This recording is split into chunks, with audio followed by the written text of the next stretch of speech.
Les finances personnelles sont l'application de la finance et de ses principes à une personne ou à une famille dans son désir d'exercer ses activités avec la meilleure répartition de l'argent. Ainsi, ils doivent savoir comment utiliser leurs revenus pour l'éducation, la santé, l'alimentation, l'habillement, l'assurance, les produits de luxe, les transports, etc.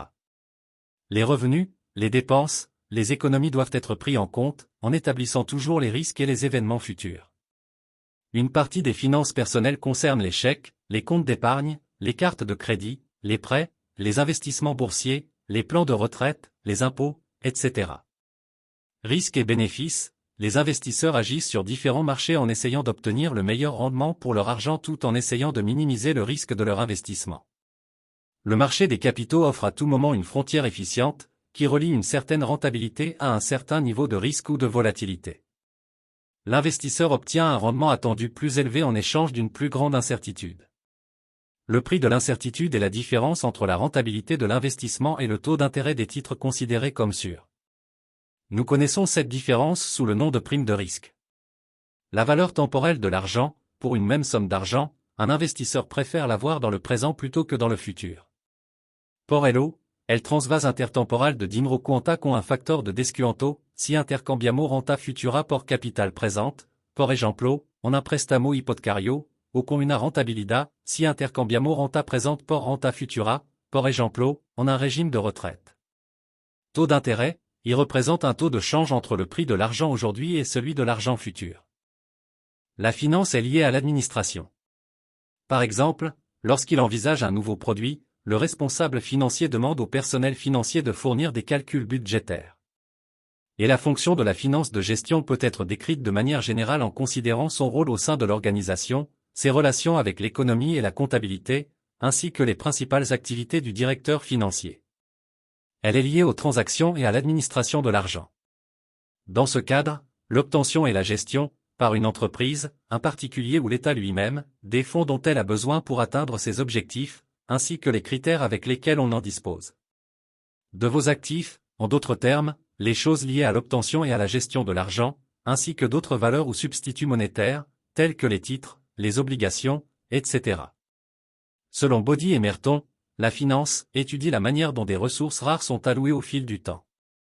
La finance traite donc des conditions et du calendrier avec lesquels le capital est obtenu, de ses utilisations et des rendements qu'un investisseur obtient de ses investissements. L'étude académique de la finance se divise principalement en deux branches, qui reflètent les positions respectives de ceux qui ont besoin de fonds ou d'argent pour réaliser un investissement, appelé finance d'entreprise, et de ceux qui souhaitent investir leur argent en le donnant à quelqu'un qui souhaite l'utiliser. Le domaine de la finance d'entreprise étudie la meilleure manière pour un investisseur d'obtenir de l'argent, par exemple en vendant des actions, en empruntant auprès d'une banque ou en vendant des dettes sur le marché. Le domaine de l'évaluation des actifs étudie la meilleure façon pour un investisseur d'investir son argent, par exemple, que ce soit en achetant des actions, en prêtant, achetant des dettes ou en accumulant des liquidités. Ces deux branches de la finance sont divisées en plusieurs.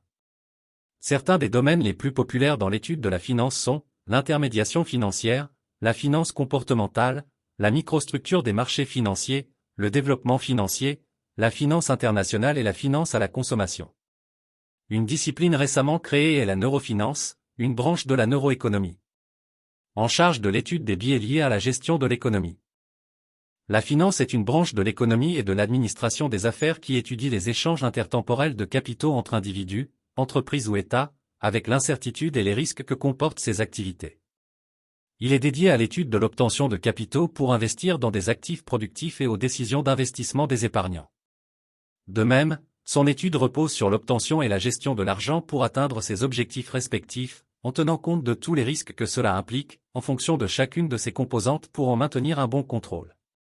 La finance étudie la manière dont les agents économiques, entreprises, familles ou États, devraient prendre des décisions d'investissement, d'épargne et de dépenses dans des conditions d'incertitude.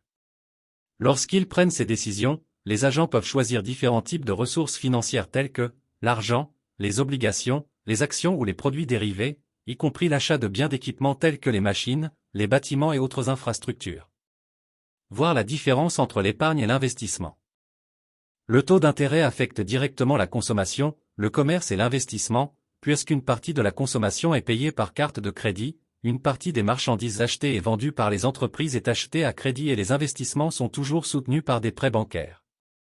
Ou émission de dette par le biais d'obligations, lorsque les taux d'intérêt augmentent, la consommation et l'investissement diminuent, car les particuliers et les entreprises ont plus de mal à payer leurs dettes, en abaissant le taux d'intérêt, la consommation et l'investissement augmentent en raison de l'incitation à payer moins d'intérêt. Cette relation entre taux d'intérêt, consommation et investissement est utilisée par les concepteurs de politique macroéconomique pour les manipuler afin d'affecter la croissance économique, l'emploi et l'inflation. Pour réduire l'inflation, ils induisent une augmentation des taux d'intérêt, lorsqu'ils veulent augmenter l'emploi, ils provoquent sa diminution. De telles actions sont généralement menées par la Banque centrale de chaque pays en établissant ce qu'on appelle le taux d'escompte, le taux d'intérêt auquel elle prête de l'argent aux banques. Ce changement du taux d'escompte a un impact sur le coût de l'argent dans les banques et, par conséquent, sur le taux d'intérêt que ces banques facturent pour leurs prêts. La relation entre liquidité et investissement, la nécessité de disposer de monnaie liquide à la fois pour échanger des biens et des services et pour réaliser un investissement signifie que le marché de la monnaie marchandise a sa propre offre et sa propre demande, ainsi que ses propres coûts et prix.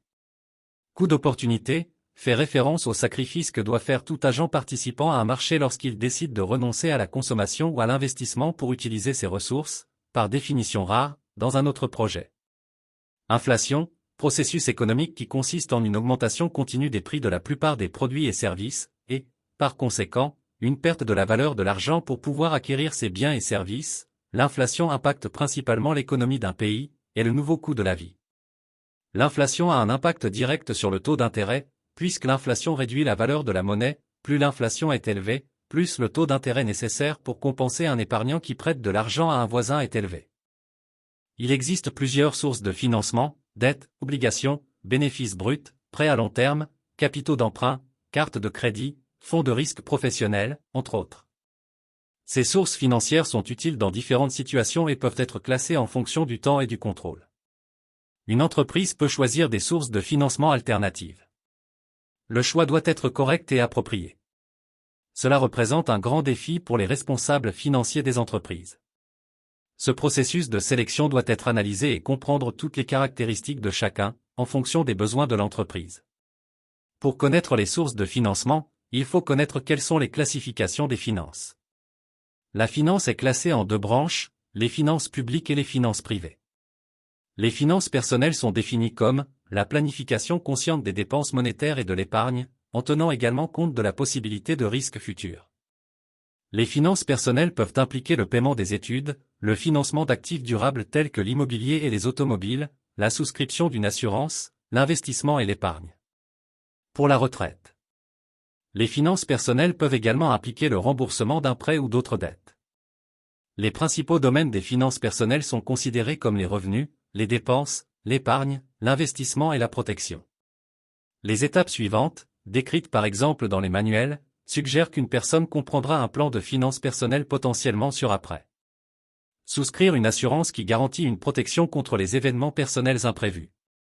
Comprendre les effets des politiques fiscales, des subventions ou des sanctions sur la gestion des finances personnelles.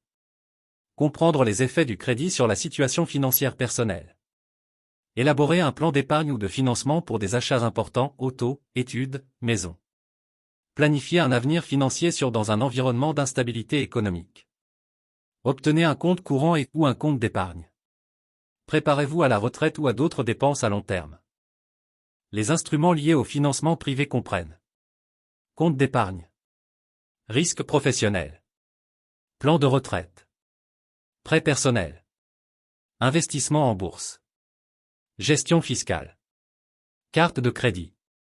La finance d'entreprise traite des actions entreprises par les dirigeants pour augmenter la valeur de l'entreprise pour les actionnaires, des sources de financement et de la structure du capital des entreprises, ainsi que des outils et analyses utilisés pour allouer les ressources financières. Bien que la finance d'entreprise soit, en principe, différente de la finance de gestion, qui étudie la gestion financière de toutes les entreprises et pas seulement des sociétés, les concepts sont applicables aux problèmes financiers de toutes les entreprises, c'est pourquoi ce domaine est souvent appelé finance d'entreprise. Ainsi, le financement d'entreprise se rapporte généralement à l'objectif à long terme de maximiser la valeur des actifs de l'entité, de ses actions et de son rendement pour les actionnaires, tout en équilibrant le risque et le rendement. Cela implique trois domaines principaux: budgétisation des investissements, sélection des projets dans lesquels investir. Dans ce cas, une détermination précise de la valeur est cruciale, car les jugements sur la valeur des actifs peuvent être décisifs. Politique de dividendes, utilisation des fonds excédentaires, sont-ils réinvestis dans l'entreprise ou restitués aux actionnaires? Structure du capital, décision sur le mix de financement à utiliser. Dans ce cas, il s'agit de trouver la combinaison optimale de capital par rapport aux engagements de dette et au coût du capital. Cette dernière crée le lien avec la banque d'investissement et le négoce de titres, comme indiqué ci-dessus, dans le sens où les capitaux levés seront généralement constitués de dettes, c'est-à-dire d'obligations d'entreprise, et d'actions, souvent cotées. Sur la gestion des risques dans les entreprises, voir ci-dessous. Contrairement aux financiers d'entreprise, les gestionnaires financiers se concentrent davantage sur les éléments à court terme de rentabilité, de flux de trésorerie et de gestion du fonds de roulement, stock, crédit et débiteur, garantissant que l'entreprise peut réaliser ses objectifs financiers et opérationnels en toute sécurité. Et rentable, c'est-à-dire qu'elle peut faire face au remboursement de la dette à court terme et au remboursement programmé de la dette à long terme, et qu'elle dispose de flux de trésorerie suffisants pour les dépenses d'exploitation actuelles et futures. Voir fonction de gestion financière et société d'analystes financiers et autres. Finances publiques. Cette finance est chargée de tenter d'optimiser les objectifs économiques d'un État, investissement, PIB, déficit, excédent, entre autres, en estimant les besoins futurs et en allouant les fonds en fonction de la disponibilité des fonds. Les finances publiques sont une branche de l'économie qui permet d'examiner les conséquences de différents types d'investissements, d'impôts et de dépenses effectués par les employés d'entreprises publiques ou de gouvernements. Il analyse également l'efficacité des procédures de développement technique de l'entreprise. Les finances publiques sont chargées des provisions nécessaires au niveau du commerce. Une entreprise a constamment besoin de capitaux, en fonction des différents investissements pour. Les investissements à court terme sont utilisés pour répondre aux besoins actuels d'une entreprise. Les investissements à long terme sont utilisés pour acquérir les immobilisations de l'entreprise, par exemple des terrains, des machines, entre autres.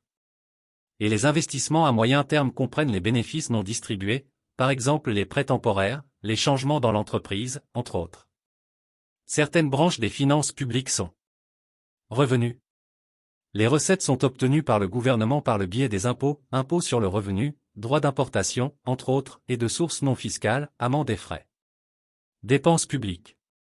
Ce sont les différents types de dépenses que le gouvernement ou l'entreprise engage lors de son bon fonctionnement. Dette publique.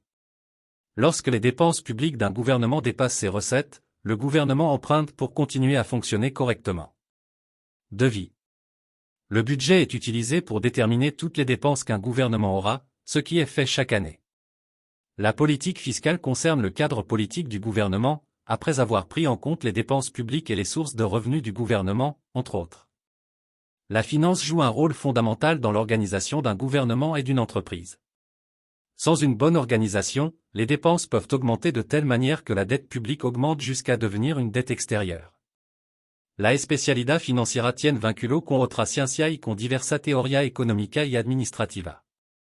Economia y finanza tienen gran conocimiento en commun, las finanzas pueden ser una rama de la economía, así como también de la administración, por eso se tiene el concepto de administración financiera, finanza pública o economía de la empresa. Una materia aldana a las finanzas et la contabilidad. El método de registro contable produce información acomodada y estructurada en los llamados estados financieros. Las finanzas bien pueden estar relacionadas con las matemáticas. Las llamadas matemática financiera otorgan las bases de cálculo necesarias para solucionar diversas situaciones financieras como el valor del dinero o el proceso de estimación y posibilidad de ocurrencia. Las finanzas tienen relación con el derecho, ya que el método financiero tiene su soporte en un comulgo de reglas, normas y leyes que se encuentran su marco legal donde prend las finanzas.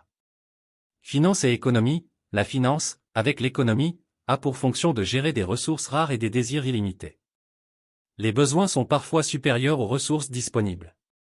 Finance et comptabilité, la comptabilité possède une technique qui consiste à enregistrer et à résumer les opérations commerciales d'une entreprise afin d'interpréter ses résultats. Ainsi, grâce à la comptabilité, les dirigeants ou dirigeants peuvent s'orienter sur la marche de leurs affaires grâce à des données comptables et statistiques. Ces données nous permettent de connaître la stabilité et la solvabilité de l'entreprise, le flux des encaissements et des paiements, l'évolution des ventes, les coûts et frais généraux, entre autres. Pour que l'on puisse connaître la capacité financière de l'entreprise. Finance et mathématiques. Les mathématiques financières sont le domaine des mathématiques appliquées, qui analysent, valorisent et calculent les questions liées au marché financier et, en particulier, la valeur temporelle de l'argent. Ainsi, les mathématiques financières traiteront du calcul de la valeur, des taux d'intérêt ou de la rentabilité des différents produits qui existent sur les marchés financiers.